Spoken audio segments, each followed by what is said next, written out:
अर्थात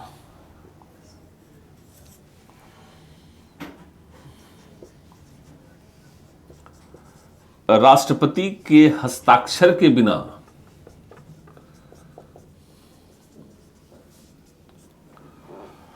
संसद द्वारा पारित अधिनियम कानून नहीं बनता,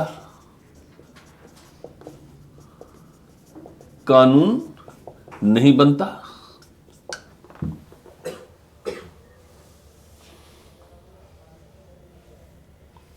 without signature of president of India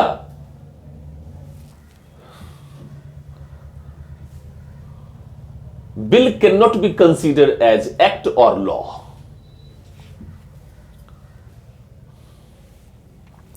Without signature of President of India, bill cannot be considered as act or law.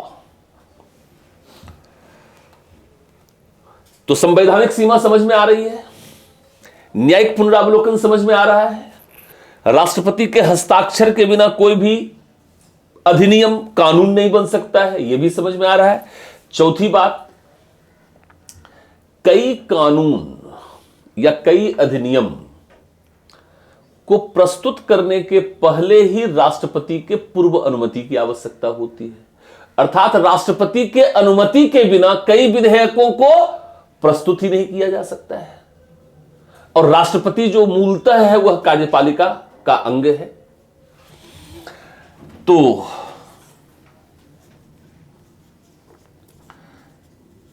कई विधेयकों को प्रस्तुत करने के लिए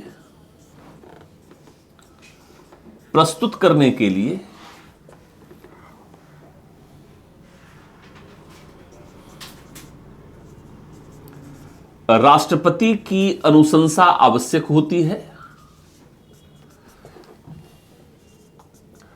और इसमें सबसे महत्वपूर्ण धन विधेयक है, मनी बिल।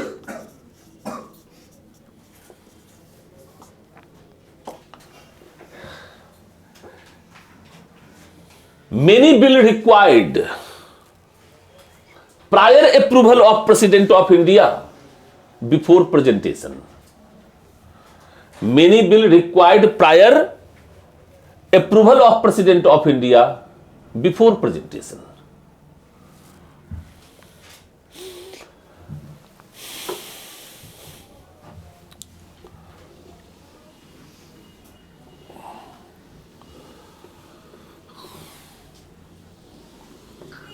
इसी तरह से डॉक्ट्रिन ऑफ बेसिक स्ट्रक्चर,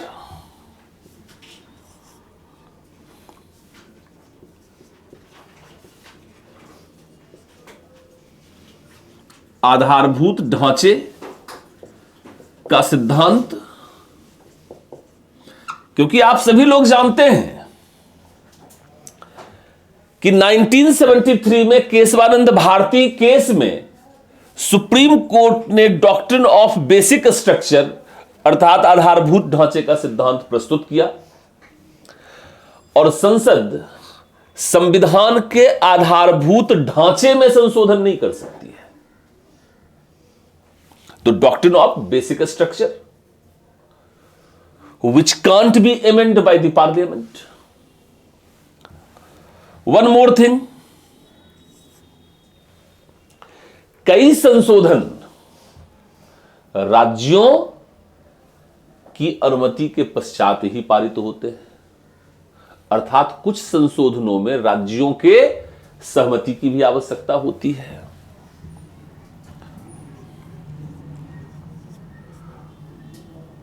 कुछ संशोधनों में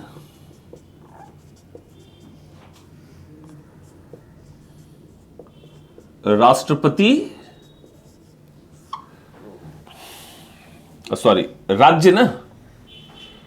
राज्य की सहमति आवश्यक होती है।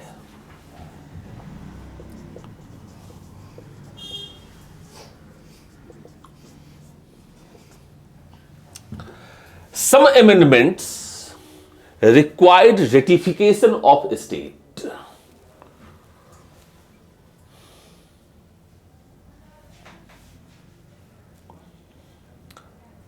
और 7th पॉइंट में मैं आपको यह बतलाना चाह रहा हूं कि संसद के कई कर्तव्य ऐसे हैं, कई कार्य ऐसे हैं जिन्हें कार्यपालिका के द्वारा संपन्न किया जाता है, जिसके कारण हम लोग ये कहते हैं कि in fact parliament works on the direction of executive body, that is government. अर्थात पहले इस पॉइंट को लिख लीजिए, फिर इसको समझ लीजिए। यह कहा जाता है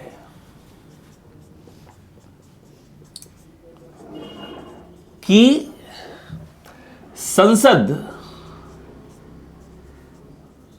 कार्यपालिका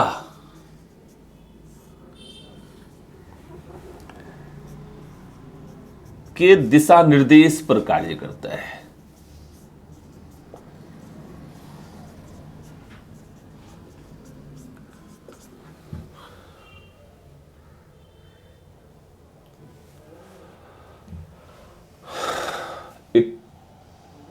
It considered that Parliament works on the direction of executive body।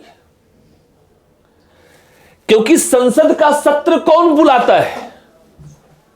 Who calls, who summons the session of Parliament?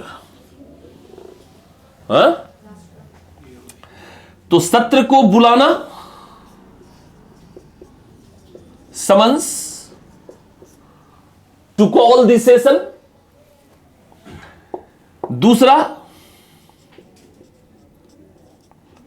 सत्रावसान, prorogue the session. और तीसरा,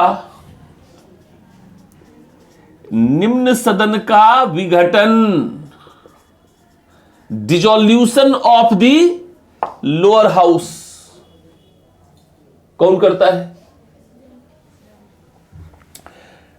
To call the session, summon, to end the session, prorogue, and to dissolve the lower house, dissolution। अर्थात संसद के सत्र को बुलाना, संसद के सत्र को समाप्त करना और संसद का विघटन कर देना, तीनों ही राष्ट्रपति करता है ना। तो हम ये बात कह सकते हैं कि इस प्रकार संसद कार्यपालिका के दिशा निर्देश पर काम करता है।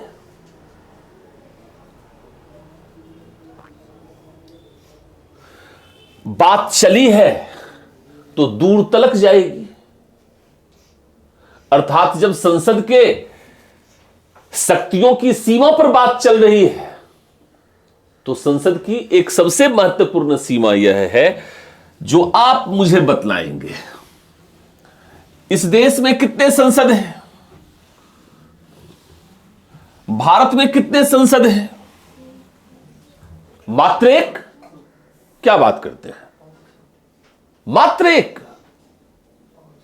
अच्छा, चलिए मैं मान भी लेता हूं इस बात को। भारत में समस्याएं कितनी हैं? Have you list? भारत की समस्याओं की कोई सूची बना सकते हैं? समस्याएं अनेक हैं, अनगिनत हैं, अनलिमिटेड है, असीमित है। और एक सदन, एक संसद समस्याओं का समाधान भला कैसे कर पाएगा? कभी सोचा नहीं आपने? एक संसद, एक देखिए घर में समस्या होती है, हमारे सबके घर में समस्या होती है। हम 5-6 मेंबर मिलकर के अपने घर की समस्या का समाधान भी भली भांति प्रकार नहीं कर पाते हैं। कितना डिफरेंस ऑफ ओपिनियन होता है। आज तो और ज्यादा ही होने लग गया है। जब से नारी सशक्तिकरण का आंदोलन चल निकला है,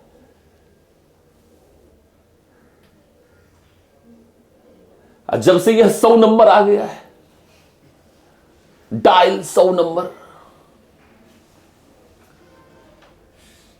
कि देखिए हमसे बात नहीं कर रहा है, इसको पकड़ के ले जाइए थाने,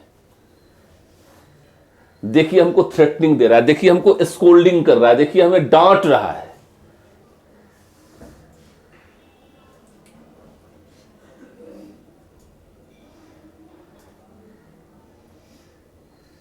अब नारियों की स्थिति दुर्दशा वाली कहां रही, अब तो स्थिति उलट गई है।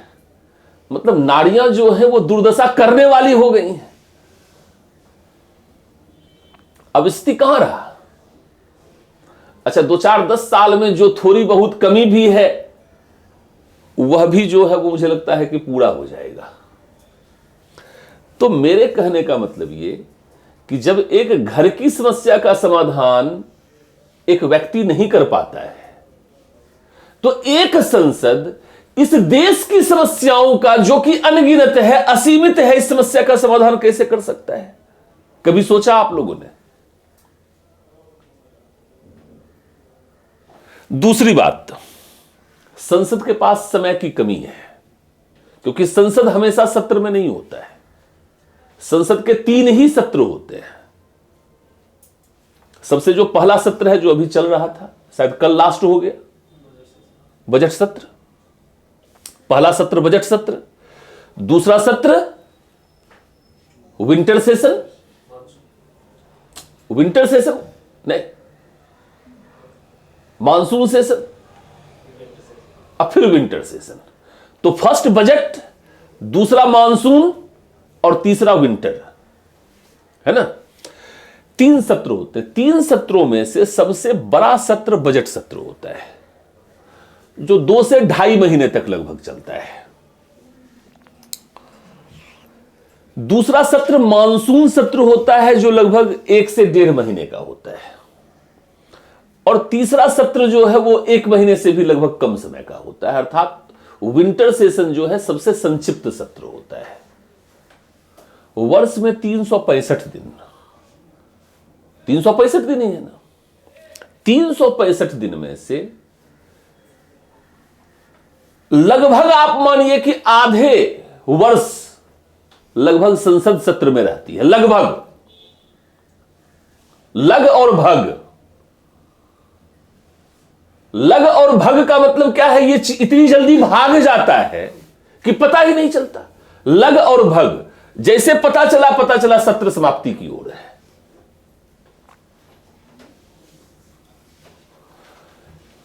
एक तो लगभग 365 दिन में से लगभग हम लोग 5 महीने जो हैं वो संसद सत्र में रहती है।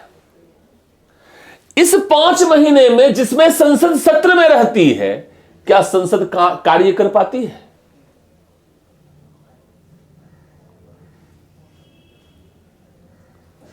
जो जब संसद सत्र में भी रहता है तो वह विवादों में ज्यादा रहता है, डिस्कशंस में ज्यादा रहता है, वॉकआउट ज्यादा करता है। और जो वास्तविक मुद्दे हैं जिन पर संसद को विचार करना चाहिए था, उन मुद्दों पर संसद विचार कहां कर पाती है। विपक्ष हमेशा डिस्टर्ब करते रहते हैं। सरकार चाहती भी है, बहुत चाहती है, तब भी बातचीत नहीं कर पाती है। शायद ही कोई बिल पारित हो पाता हो। एक सेशन में पता चले कि दोनों सत्र पारित कर दिया, ऐसा कभी नहीं। पता चलेगा एक सत्र ने पारित कर दिया तो दूसरे सत्र ने उसको लटकाया हुआ है, दूसरे सत्र ने पारित कर दिया तो पहले सत्र ने लटकाया हुआ है। अर्थात संसद कार्य नहीं कर पाती है। संसद का जो सत्र है हमेशा डिस्टर्ब्ड रहता है। विभिन्न राजनीतिक दल अपने अपने राजनीतिक हितों को पूरा करने के लिए संसद के सत्र को बाधित करते रहते हैं, डिस्टर्ब्ड करते रहते हैं। अर्थात संसद अपना काम नहीं कर पाती है। जबकि संपूर्ण देश की समस्याओं का समाधान करने के लिए संसद को नीतियां बनाना था, और सिर्फ नीतियां बनाना ही नहीं था, सरकार के समक्ष विभिन्न प्रकार के जनता से संबंधित मुद्दों को उठाना भी संसद की जिम्मेदारी थी। कल हम लोगों ने संसद की भूमिका पर बातचीत किया था। आपको थोड़ा समझ में आ रहा होगा कि संसद की जो इतनी मल्टी डायमेंशनल रोल थी, भूमिकाएं थी, उन भूमिकाओं को प्ले करने के लिए इसके पास सफिशिएंट टाइम होना चाहिए, लेकिन हमारे पास लैक ऑफ टाइम होता है। तो सीमा यहां पर हम इतना कहानी नहीं कह करके सीधे सीधे कहेंगे लैक ऑफ टाइम। यहां पर क्या सीमा है? लैक ऑफ टाइम, समय का अभाव है। दूसरी बात, lack of information,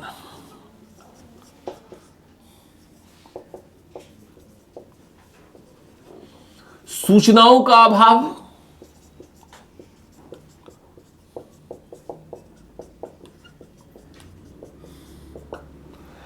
lack of specialised knowledge,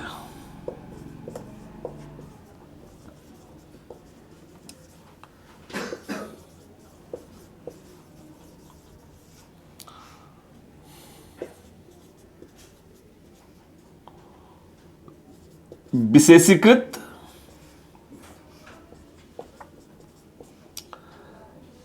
ज्ञान की कमी।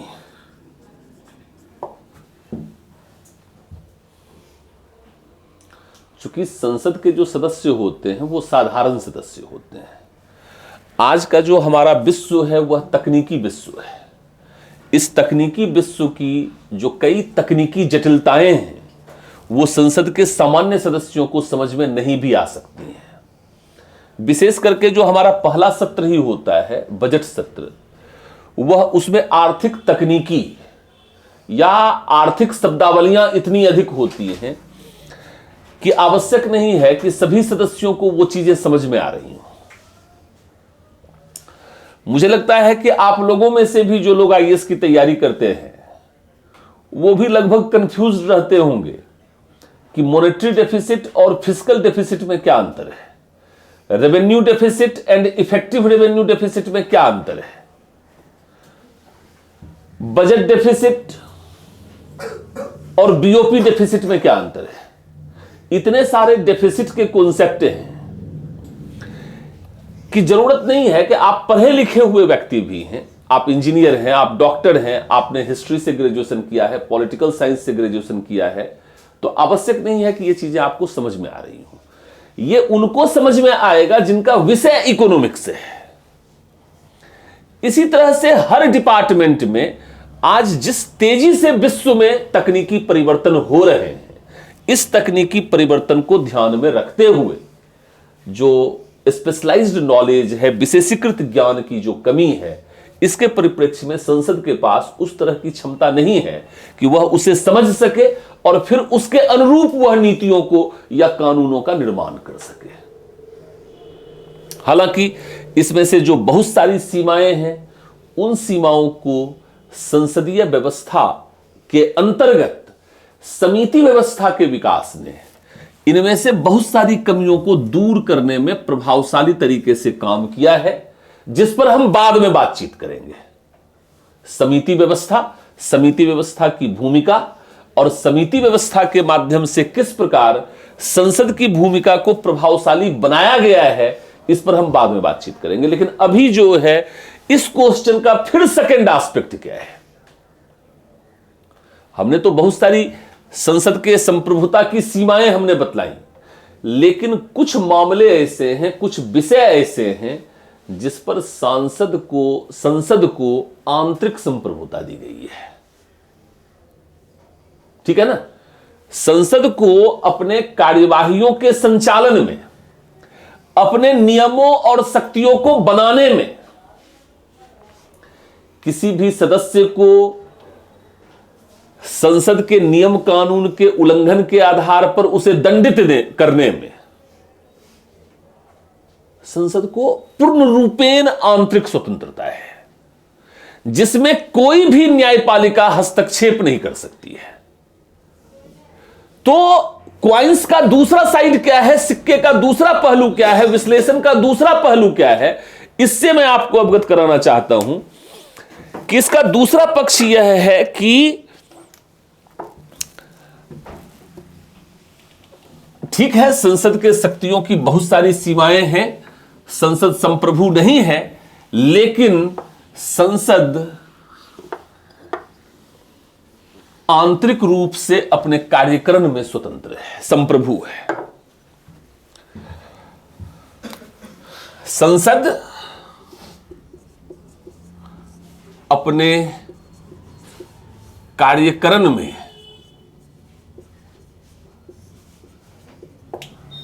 आंतरिक रूप में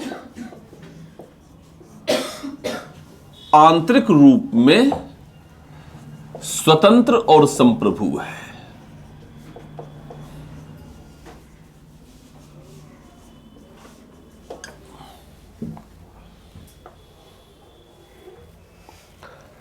parliament is sovereign and independent in internal functioning.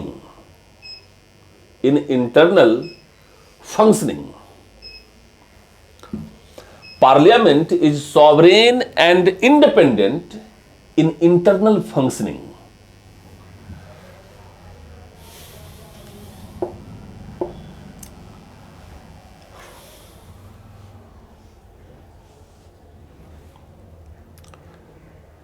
यहां पर दो प्रकार के विशेषाधिकार हैं, इसको ध्यान में रखना है आपको। अब संसद की जो संप्रभुता है वह दो प्रकार की है। एक है व्यक्तिगत संप्रभुता,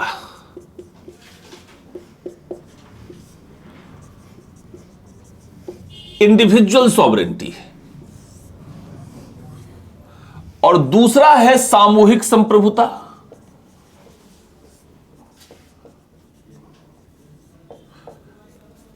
कलेक्टिव सॉवरेंटी। देखिए, अब जो लास्ट में जब हम आए तो संसद के शक्तियों की सीमाओं को बतलाने के पश्चात अब हम अपने विश्लेषण के दूसरे पक्ष पर आपको ले गए और हमने बतलाया कि संसद अपने कार्यकरण में आंतरिक रूप से स्वतंत्र और संप्रभु है, अर्थात जो स्वतंत्रता और संप्रभुता है वह इंटरनल है।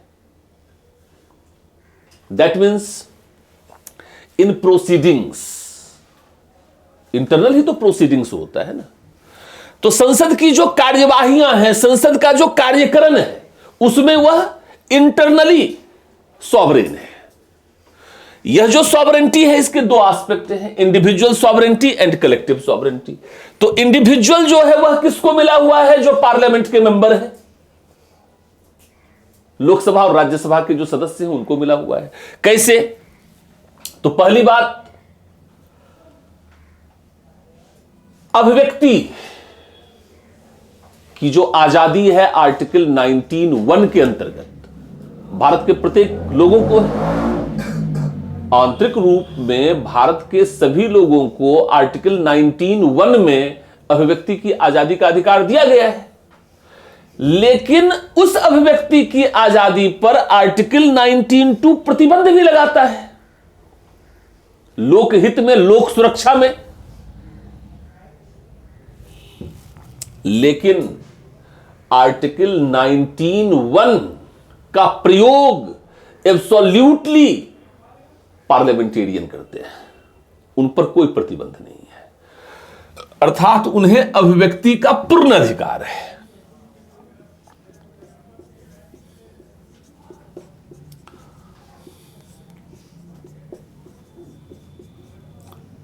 Without any limitation, they have right to express their selves.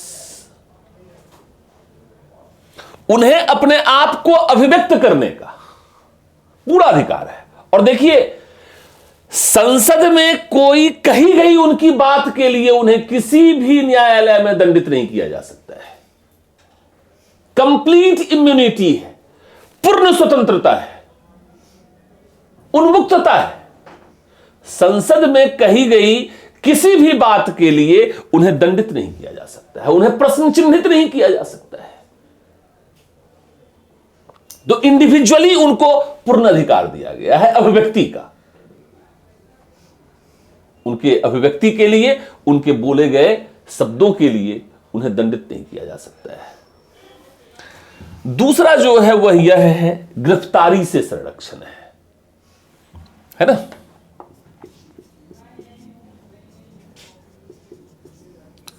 गिरफ्तारी से संरक्षण है।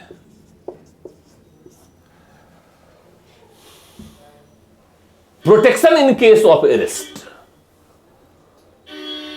संसद के सत्र के प्रारंभ होने के 40 दिन पूर्व और संसद के सत्र के समाप्त होने के 40 दिन पश्चात तक आप उन्हें गिरफ्तार नहीं कर सकते।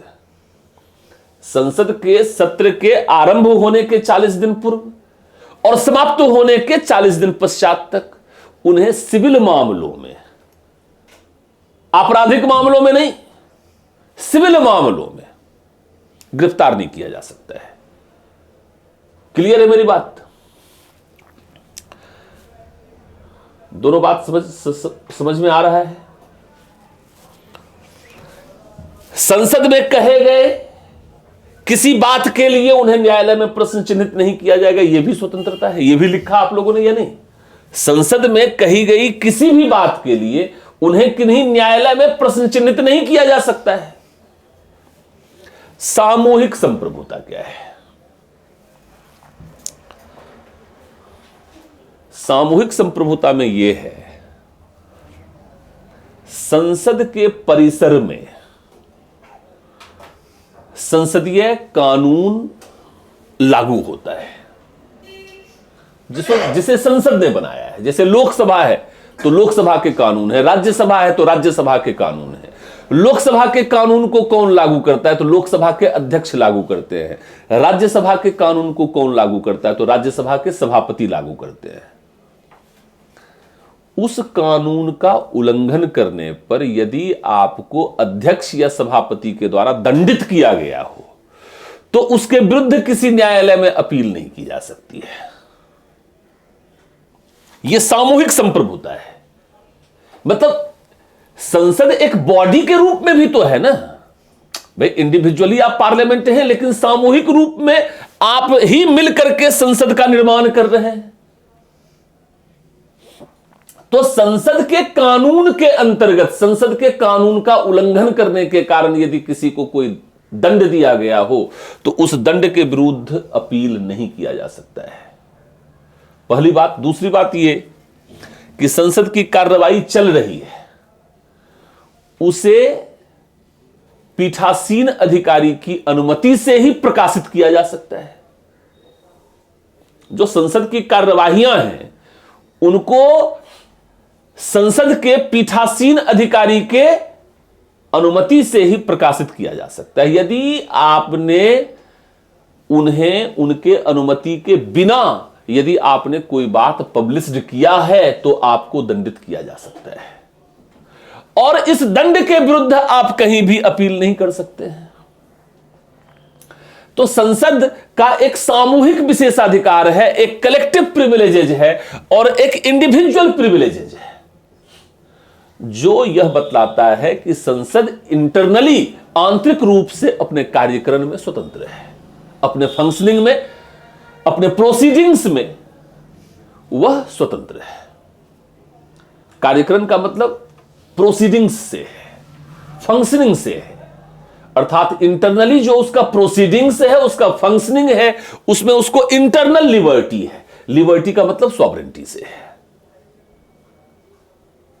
क्लियर है?